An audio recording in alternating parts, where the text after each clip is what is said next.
38번째 시간이 되겠습니다. 드디어 이제 이번 주에 꼬꼬신학, 줌 성경 공부, 꼬꼬신학이 시작을 합니다. 우리 참 많이 신청을 해주셔서 두 반으로 나눠서 하기로 했거든요.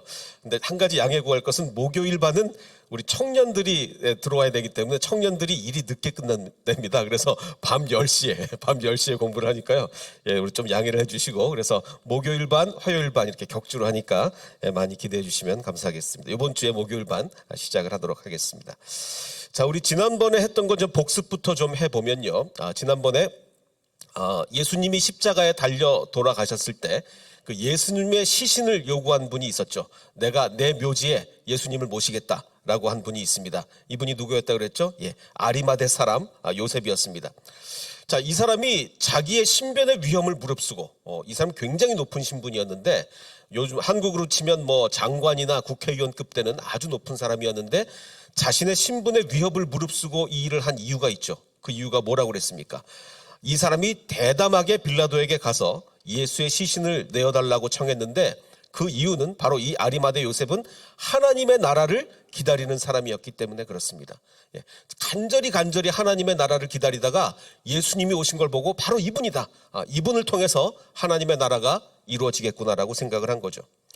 근데 다른 사람들은 정반대로 생각을 했습니다. 그 대제사장이나 그의 아내는, 대제사장의 아내는 아리마대 요셉이 너무 답답한 거예요. 당신이 그러니까, 물론 이건 이제 성경에 나온 얘기는 아니고 이제 영화 속의 이야기인데, 당신이 그러니까 대제사장이 못 되는 거지. 줄을 잘 서야지. 지금 로마가 다스리는 나라인데. 보십시오. 아리마대 요셉은 이제 하나님이 다스리는 나라라고 생각을 한 거예요. 근데 이 대제사장과 그의 아내는 뭐라고 생각했습니까? 로마가 다스리는 나라인데, 로마에서 다스리는 나라에서 대제사장이 되려면 로마 말을 잘 들어야지, 이렇게 생각을 하는 거예요. 그러니까 이 아리마대 요셉은 이 세상의 성공 방식과 전혀 다르게 사는 사람이었습니다. 자, 그래서 제가 잠깐 보여드린 거 기억이 나십니까? 지난번에 이 특송을 하는데 쓱 지나간 영상에서 제 친구는 쓱 지나가는데 뭐만 본 거예요?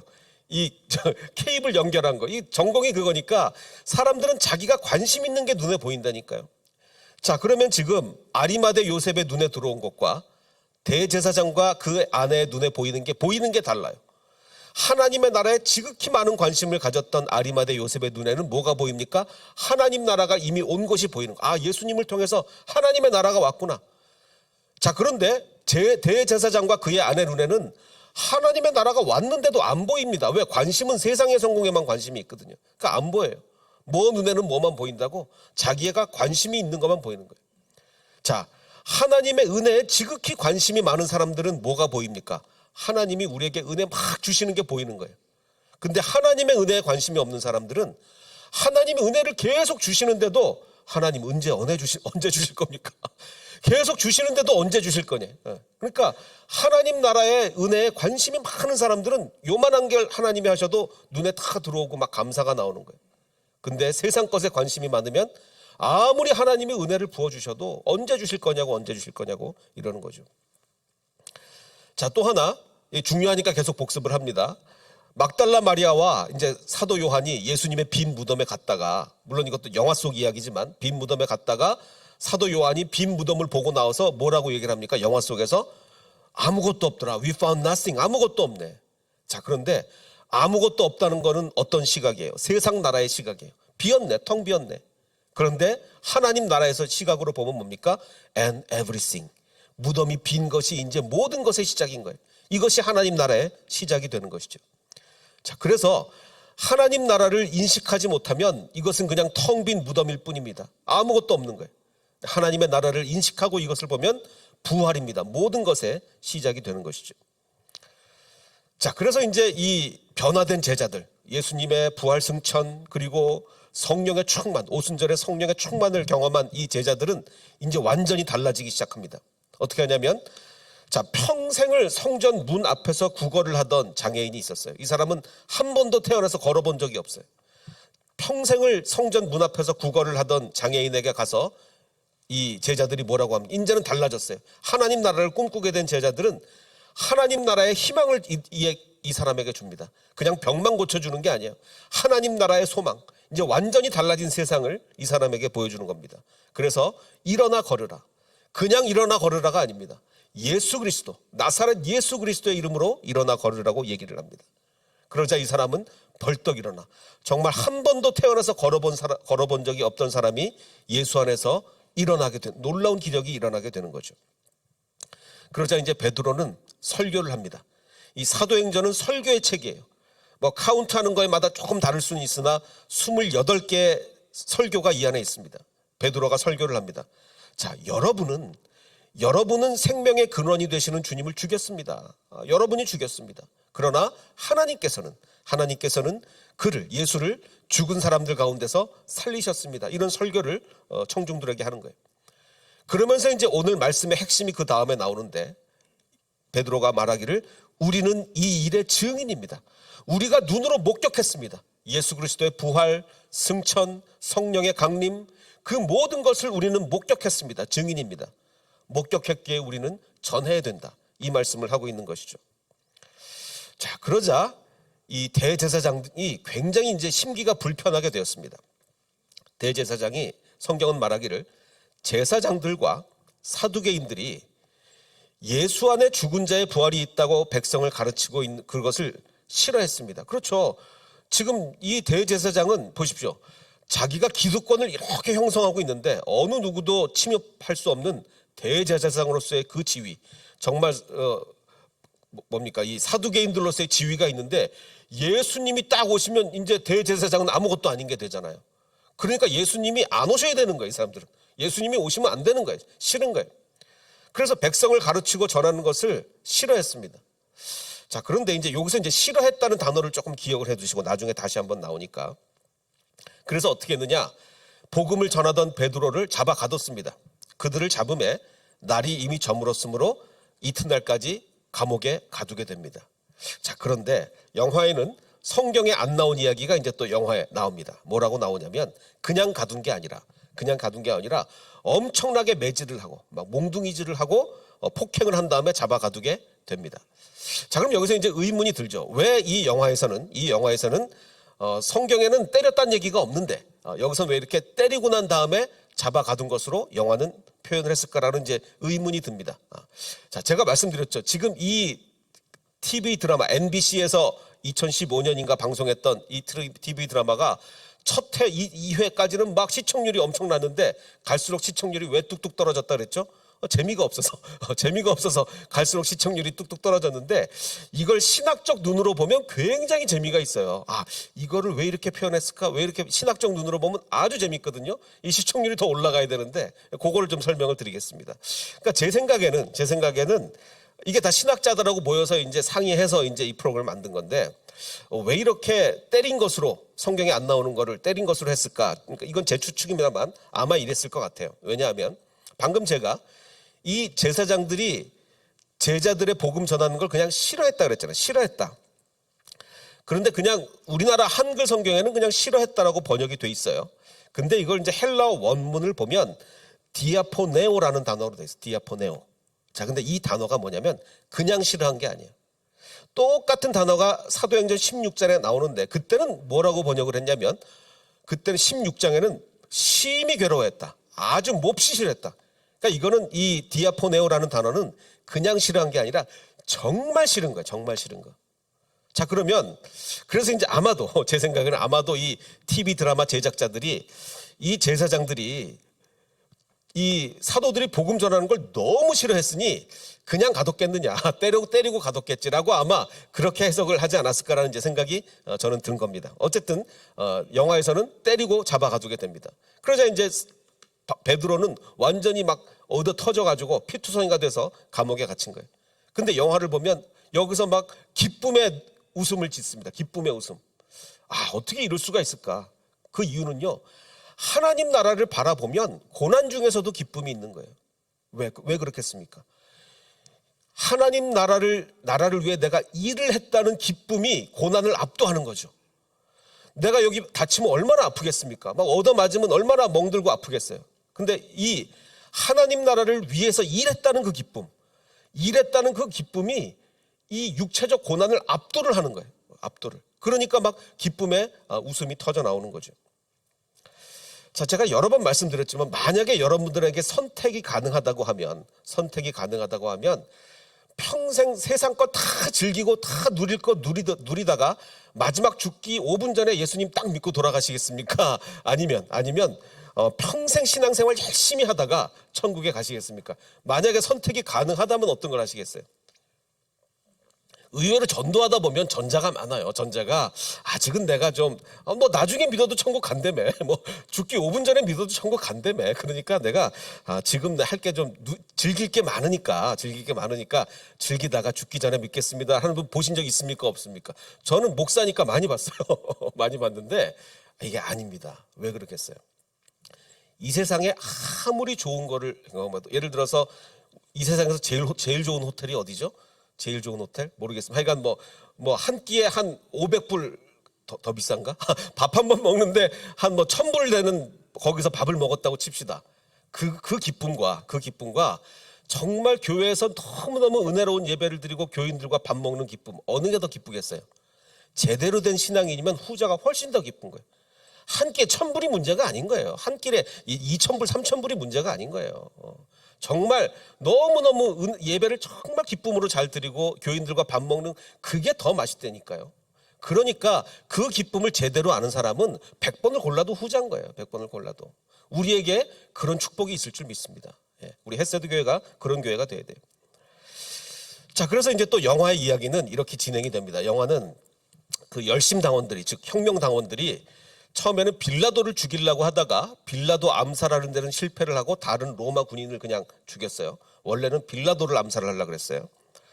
그래서 영화 속에서 이제 열심당원들이 나오는데 빌라도 암살을 시도하다가 실패해서 다른 로마 군인들을 죽이고 도망갔는데, 그러자 빌라도가 현장에서, 그 살해 현장에서 붙잡힌 유대인들이 있었어요. 근데 사실 이 사람들은 로마 군인을 죽이지 않은 그냥 살해 현장에 있었던 엉뚱한 사람들이에요. 엉뚱한 사람들이 체포되어 거예요. 그러자 빌라도가 영화에서 뭐라고 그러냐면 그들을 죽여라. 그들이 실제로 범행을 했건 안 했건 그 사람들을 죽여라. 시범 케이스로 죽여라. 그러는 거예요.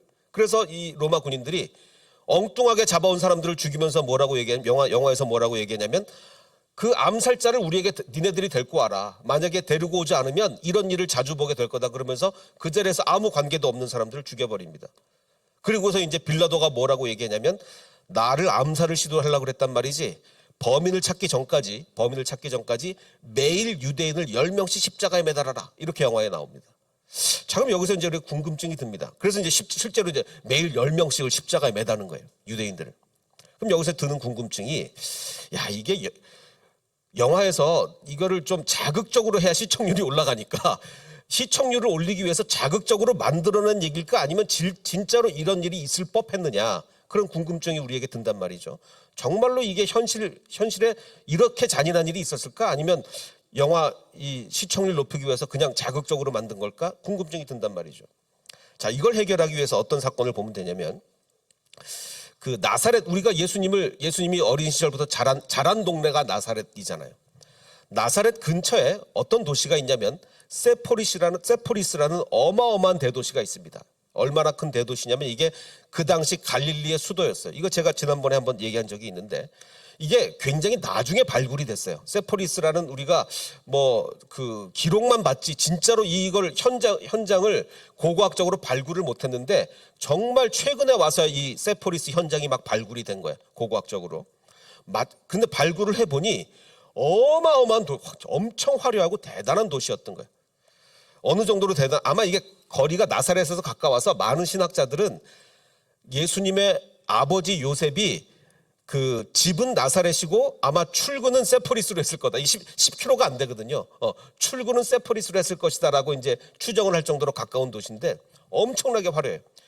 그래서 이게 어느 정도로 화려하냐면 그 당시에 이제 그 고고학적으로 다 발굴을 해보니까 야, 이 부잣집들 이 바닥에 이 모자이크가 어마어마한 것들이 막 많은 거예요. 그래서 세포리스는 모자이크의 도시다라고 할 정도로 굉장한 어마어마한 것들이 많이 발굴이 됐습니다.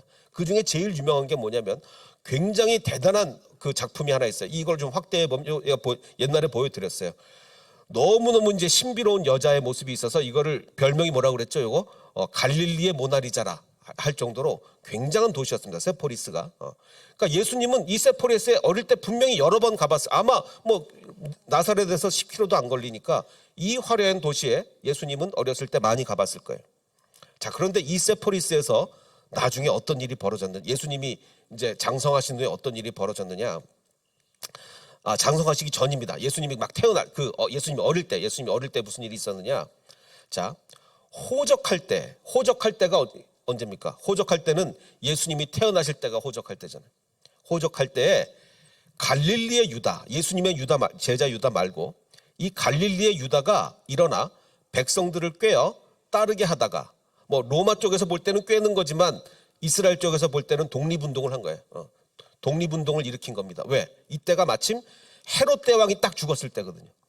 헤롯 대왕이 딱 죽었을 때니까 이 권력의 공백기에 우리가 이스라엘 독립운동을 하자. 그래서 갈릴리의 유다가 일어난 거예요. 그래서 엄청난 독립운동을 했어요. 그러자 로마에서 볼 때 이거 안 되겠거든요. 그래서 어떻게 이 독립운동을 진압했냐면, 그러니까 예수님이 막 태어나셨을 때예요. 예수님이 태어나셨을 때 어떻게 진압을 했냐면, 이 독립운동 하던 사람들을 2,000명을 십자가에 못 박혔어요. 기록에 다 있어요. 자, 보십시오. 우리가 십자가 그러면 예수님이랑 몇 명만, 그 주변에 강도 몇 명만 십자가 못 박힌 게 아니라, 이 당시에는요, 로마가 얼마나 잔인하고 난폭했냐면 툭 하면 십자가에 매달렸던 거예요. 독립운동 한다고 2,000명을 십자가에 매달았다니까요. 이게 얼마나 끔찍합니까? 로마 제국이라는 바로 이런 나라였어요. 로마 제국은. 또 노예들이 막 반란을 일으키니까, 노예들이 반란을 일으켜 다 십자가에 매달아. 그래서 노예들을 막 다 십자가에 이렇게 매달았어요. 로마 제국은 이렇게 잔인한 제국이었어요. 그러니까 우리가 알 수 있는 것은, 예수님이 오셨을 때 이 로마 제국은 굉장히 살벌한 분위기였구나. 우리가 이것을 알 수가 있는 거예요. 자, 그러면 아까 우리가 빌라도가 나를 암살하려고 했던 자들이 있어? 자, 그러면 그 사람 잡을 때까지 아무나 유대인 하루에 10명씩 십자가에 달아라. 이게 가능했을 이야기일까요? 불가능했을까요? 충분히 가능했을 얘기예요. 충분히. 사도행전 당시에 충분히 있을 법한 이야기예요. 그래서 저는 이 영화가 우리에게 도움을 주는 것은, 이 영화를 이렇게 보면서 그래, 이런 분위기에서 예수님이 그리고 제자들이 사역을 했구나. 그래서 이 분위기에 맞게 성경을 해석하는데 아주 도움을 주는 그런 영화라는 거죠. 자, 그럼 보십시오. 이렇게 잔인하고 난폭한 로마 제국, 이 난폭한 로마 제국을 이미 다니엘서에 예언이 되어 있어요. 다니엘서에 어떻게 예언이 되어 있냐면 7장을 보면 이렇습니다. 자, 다니엘이 잠자리에서 꿈을 꾸면서 환상을 봤습니다. 그 환상을 보고 이제 기록을 했는데, 뭐라고 기록을 했냐면, 바다에서 큰 짐승 4마리가 올라오는 것을 다니엘이 환상 중에 봤어요. 자, 그럼 바다가 무슨 뜻이냐? 이 구약 성경에서 바다는 주로 혼돈과 무질서를 의미합니다. 그리고 아주 좀 깊은 바다 가면 공포스럽잖아요. 그래서 바다에서, 즉 혼란과 무질서 이런 가운데서 큰 짐승 4마리가 올라옵니다.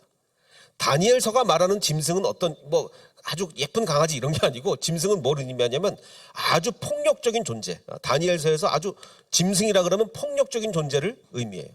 여러분들도 우리 아주 못된 남자를 보고 뭐라 그럽니까? 이 짐승 같은 사람이라 그러잖아요. 그러니까 그런 거예요. 그러니까 이 짐승 4마리가 이렇게 올라오는 거예요. 자, 그런데 이제 다니엘이 보니까 그 4마리 짐승이 뭐냐? 첫 번째 짐승은 사자 같았어요. 근데 그냥 사자가 아니라 독수리 같은 날개까지 달렸어요. 아주 대단히, 얼마나 난폭하겠습니까? 그리고 둘째 짐승은 보니까 곰 같았어요. 이 곰이, 한국 사람들은 곰하면 그냥 미련하다는, 곰 절대로 안 미련하지 않습니다. 얼마나 곰이 머리가 좋은데. 원래 곰은 미련한 게 아니라 난폭해요. 갈빗대 3개를 이미 먹고 있는데 옆에서 누가 자꾸 부추깁니다. 뭐라고 부추기냐면, 자, 일어나서 고기를 더 많이 먹어라. 이미 갈빗대 3개를 물고 있는 곰에게 더 포악하게 해라. 더 잔인하게 해라. 누가 옆에서 막 부추기는 거예요. 자, 그 다음 또 다른 짐승, 3번째 짐승이 나왔는데 그것은 표범처럼 생겼어요. 표범도 얼마나 난폭합니까? 그리고 마지막 4번째 짐승은 아마 이 세상의 짐승과 비교할 마땅한 게 없을 정도로 그랬던 것 같아요. 어떤 표범이다 이런 얘기 없이 사납고 무섭게 생겼으며 힘이 아주 셌는데, 쇠로 된 큰 이빨을 가지고 있고, 그것으로 먹이를 잡고 먹고 으스러뜨리면서 먹고 남은 것은, 다 먹고 남았으면 버리면 되잖아요. 그냥 버리는 게 아니라 발로 짓밟을 정도로 이렇게 잔인했어요. 아주 잔인하다 이거예요. 자, 그럼 여기서 이 뭐냐? 이게 나중에 해석이 나오는데 이 짐승들은요. 사자 같은 짐승, 곰 같은 짐승, 표범 같은 짐승, 사납고 무서운 짐승, 이 짐승들은 다니엘 이후에 앞으로 생겨나게 될 세계 제국들을 의미합니다. 세계 제국. 바빌로니아 제국, 메데 페르시아 제국, 그리스 제국, 로마 제국, 앞으로 등장할 제국들을 하나하나 다 짐승에 비유한 거예요. 왜? 그 제국들이 너무 잔인하거든. 메데, 바사, 페르시아, 그리스, 로마 다 잔인한 제국들이기 때문에 그것을 뭐에 비교했어요? 짐승에 비유를 한 거예요. 자, 그러니까 이 로마 제국에 툭 하면 십자가에 못 박고 이런 로마 제국의 이 잔인함이 이미 다니엘서에 예언이 되어 있다는 거죠. 자, 그런데 중요한 게 뭡니까? 다니엘이 이 환상을 본 다음에 그 다음 환상이 더 중요한 거예요. 자, 이 짐승 같은 제국의 통치 속에 그 다음에 찾아오는 게 뭐냐? 다음에 찾아오는 거. 다니엘이 보기를 13절에 내가 또 밤 환상 중에 보니 뭘 봤느냐? 이번에 나온 것은 짐승 같은 제국의 통치 이후에 뭐가 나왔느냐? 인자 같은 이가 나왔다. 이제는 짐승이 아니라 뭡니까? 사람이 나오는 거예요. Son of Man. 사람인 거예요. 인자. 옛적부터 항상 계신 이에게 나아가 그 앞으로 인도가 되었다. 자, 이건 뭘 대조합니까? 짐승 같은 난폭한 통치. 이 세상의 제국들은요, 잔인합니다. 난폭합니다. 짐승 같아요. 근데 예수님은 어떤 모습으로 오시는 거예요? 정말 그냥 사람이 아니라 참 사람, 참된 인간, 완벽한 인간. 선악과를 먹기 전에 그 정말 온유한 인간, 참된 인간의 모습으로 Son of Man으로 오시는 거예요. 그래서 그의 권세는 소멸되지 아니하는 영원한 권세요. 그의 나라는 멸망하지 않을 것이다. 이렇게 다니엘은 예언하고 있는 거예요. 그래서 결론으로 말하면 짐승같이 포악하게 다스리는 이 세상의 제국 속에서, 로마 제국이나 이런 세상의 제국 속에서 참된 인간성을 가진, 완벽한 인간성을 가진 예수 그리스도의 나라가, 하나님의 나라는 바로 이런 나라다라는 것을 우리에게 이렇게 보여주고 있는 겁니다. 자, 그래서 이제 그 제사장들이 감옥에 가뒀던 베드로와 요한이 이제 그 다음 날이 되자 이제 풀려납니다. 자, 풀려난 다음에 이 제사장들이 어떻게 했냐면 대제사장 안나스를 비롯해서, 자, 사실은 그냥 대제사장이라고 기록했지만 전 대제사장이에요. 이미 은퇴를 했어요. 근데 실세는 아직 안 났어요. 현 제사장인 가야바와, 그러니까 전 실세 대제사장 안나스와 현 힘없는 대제사장 가야바가 이렇게, 그리고 대제사장 가문이 다 모였습니다. 다 모여서 이제 재판을 하는 거예요. 뭐라고 하냐면 베드로에게 이렇게 얘기합니다. 도대체 너희가 무슨 권세와 누구의 이름으로 이런 일을 행하느냐? 자, 자꾸 이제 예수의 이름, 우리는 이름을 얘기하는데 이게 현대인들은 잘 감이 와닿지가 않습니다. 왜냐하면 이 고대 사람들에게 이름이라는 거는 그 사람의 권세를 의미하는 거예요. 그 사람의 권세. 그러니까 무슨 권세와 누구의 이름, 이게 똑같은 얘기예요. 도대체 누구의 권세로, 누구의 이름으로 이런 일을 너희가 행하느냐라고 물어보니까 베드로가 이렇게 대답을 합니다. 예수 밖에는 다른 아무에게도 구원은 없다. 하늘 아래 이 이름, 예수의 이름 밖에 다른 이름이 없다는 것을 담대하게 이들 앞에서 이렇게 선포를 하게 됩니다. 그러자 제사장들은 이제 화가 났어요. 화가 나서 뭐라고 얘기하냐면 그 나사렛인이, 그 선한 것이 나올 수 없는 나사렛, 그 깡시골 나사렛인이 이 사람, 평생을 성전 미문에 앉아있던 그 사람을 치료했다는 말이냐, 이렇게 얘기를 하죠. 그런데 이제 그때 영화에서는 그때 그 치료받은, 평생을 일어서 본 적이 없는 그 사람이 이 법정 안으로 이렇게 걸어 들어오게 됩니다. 그래서 성경에는 뭐라고 써 있냐면 14절에 병 고침을 받은 사람이 그들 곁에 서 있는 것을 보고는 아무도 트집을 잡을 수 없었다. 그렇죠. 왜냐하면 지금 이 사람이 원래 평생을 구걸하던 위치가 어디예요? 성전 문 앞이에요. 문 앞. 모든 사람이 지나다니면서 이 사람을 안 본 사람이 없는 거예요. 그러니까 예루살렘 사람 중에서는 이 사람을 모르는 사람이 없는 거죠. 자, 그런데 아무도 이 사람을 모르는 사람이 없는데 평생을 일어서 본 적이 없는 사람이 벌떡 일어나 이 사람들 앞에 왔으니까 어느 누가 이걸 트집을 잡겠습니까? 아무도 트집을 잡을 수 없는. 그러니까 영화에서는 옆에 있던 군중들이 저 베드로와 요한을 풀어줘라. 그들이 무슨 잘못을 했느냐? 이 사람을 이렇게 고치지 않았느냐? 영화에서는 막 풀어줘라 이렇게 군중들이 외칩니다. 그러자 이제 대제사장들은 이제 아주 난처해진 거죠. 그래서 회의를 합니다. 그래서 그들은 그 두 사람에게, 베드로와 요한에게 나가 있어라, 의회에서 나가게 한 뒤에 서로 의논을 합니다. 이거 도대체 어떻게 할 거냐, 어떻게 할 거냐. 자, 그러면서 뭐라고 얘기를 하냐면, 자, 이 두 사람, 그 베드로와 요한, 그리고 그 위에 있는 예수, 그들로 말미암아 기적이 일어났다는 사실은 지금 모든 사람들이 다 알고 있다. 워낙 유명한 장애인이라, 예루살렘 사람이라면 모르는 사람이 없는 장애인이기 때문에 이미 소문이 다 났다. 아무도 모르는 사람이 없다. 자, 그리고 더 중요한 것은 뭐라고 인정까지 하냐면, 그리고 우리도 이것을 부인할 수 없다. 그렇죠. 자기도 지금 몇십 년째 그 사람 거기서 구걸하는 걸 봤는데 어떻게 부인을 합니까? 부인을 할 수가 없죠. 자, 그러면 예수님의 기적을 눈으로 목격한 그들, 지금 일반 백성들만 눈으로 목격한 게 아니라 대제사장과 모든 지금 그 집안에 있는 사람들이 눈으로 다 목격한 거예요. 예수님의 기적을 눈으로 다 목격했어요. 자, 그러면 어떻게 해야 됩니까? 당연히 야, 그래, 이거 아무리 우리가 하도 기득권을 형성하고 있어서 예수님이 오시는 거 싫어했지만 이건 부인을 할 수가 없네. 예수님을 인정하자. 우리가 어떻게 부인할 거냐. 이래야 되는데 이들은 뭐라고 얘기하냐면, 이 소문이 더 퍼지지 못하게 예수의 이름으로 아무에게도 말하지 말라고 그들에게 엄중히 경고하자. 이게 말이 됩니까? 왜 그렇습니까? 아까도 말씀드린 거예요. 하나님의 나라가 오는 게 싫은 거예요. 왜? 세상의 나라가 너무 좋거든. 자기들이 이루어놓은 기득권이 너무 좋거든요. 그래서 하나님의 나라가 오기 싫은 거예요. 그래서 어느 누구도 부인할 수 없고, 심지어는 야, 이건 우리도 부인 못하겠다 이래놓고 그러니까 이거 입을 다물게 하자. 이게 말이 됩니까? 그런데 이런 거, 왜? 세상을 너무 사랑하면 이렇게 된다는 거죠. 그래서 이제 베드로와 요한에게 이렇게 경고를 합니다. 너희가 나사렛 예수의 이름으로 말하지도 말고 전하지도 말아라. 그 조건으로 풀어준다. 절대 전하지 마라. 이렇게 조건을 달아서 풀어줍니다. 그러자 베드로가 뭐라고 얘기하냐면, 생각을 한번 해봐라.